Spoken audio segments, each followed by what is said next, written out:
Today, I'd like to give you a short history lesson about salt. Common, ordinary salt. Somewhere back in the dark ages, way back in the history of mankind, somebody discovered the ability of salt to preserve food. And it became a game changer in the lives of whole cultures and civilizations. All of a sudden, seasonal availability of food was not a concern because it could be preserved for the winter months when food was not available. So the survival, even just the basic survival of mankind, became so much easier because of that. Today we have refrigeration, so we don't think a lot about that.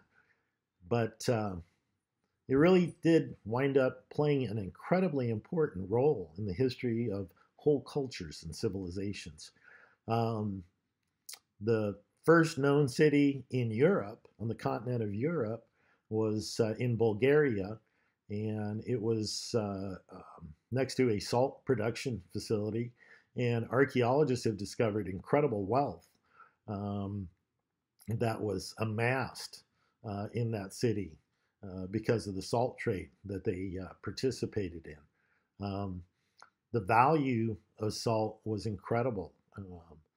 Whole wars were fought over it. Chinese dynasties rose and fell depending on who was in control of the salt, the distribution and production of salt. Speaking of wars, the War of 1812, here's an interesting little fact. The government couldn't afford to pay the soldiers, so they paid them with salt brine. Pretty interesting stuff. Rome was famous for building roads, all kinds of roads, but one of the most important roads was the Via Salaria, which went between the Adriatic Sea and Rome, because that was where they produced salt in the brine ponds by the Adriatic Sea.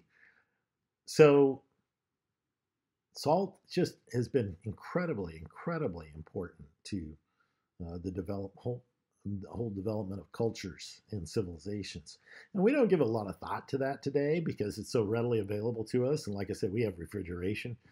So it's available, it's relatively inexpensive. We don't think much about salt. So I have to confess that, all the years that I read the Sermon on the Mount, Matthew chapter 5, where Jesus talks about, you are the salt of the earth, I never gave it a lot of thought. I never stopped to consider what he meant by that statement.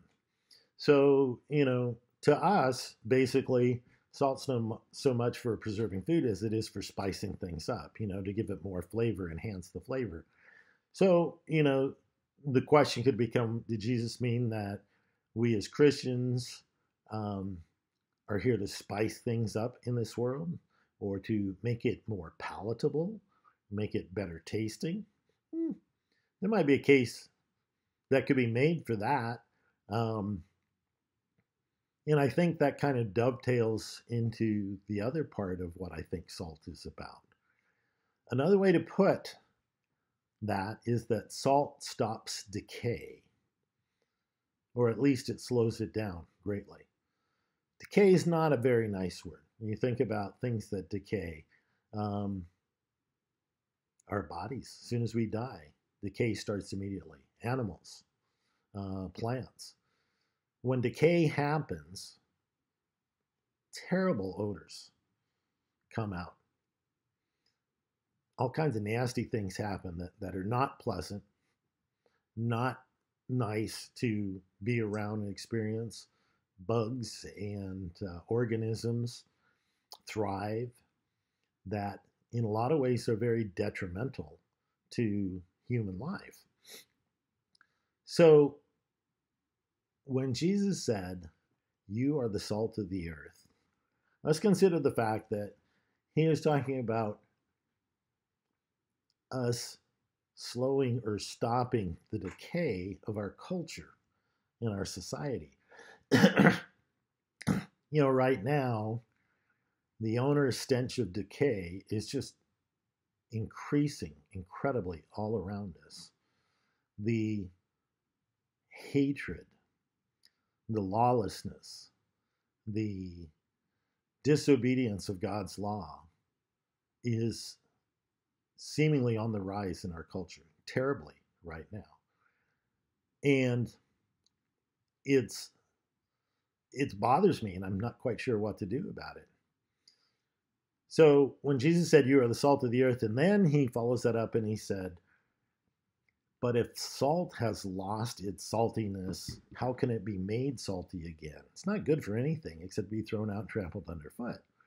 So my question would be, have we as Christians and as the church lost our saltiness? Are we continuing to be the salt of the earth?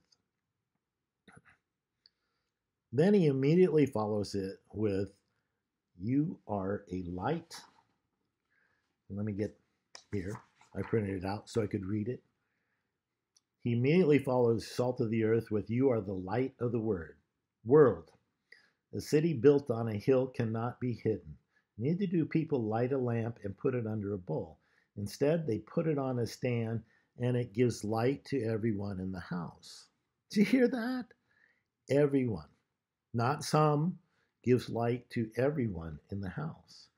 So in the same way, let your light shine before others, that they may see your good deeds and glorify your Father in heaven.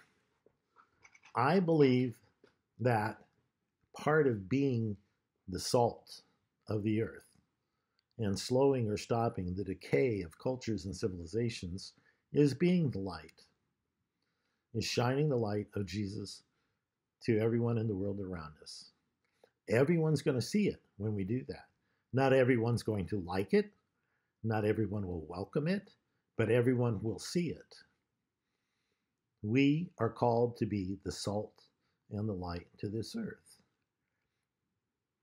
God bless you as you look for ways to be the salt and the light to this world.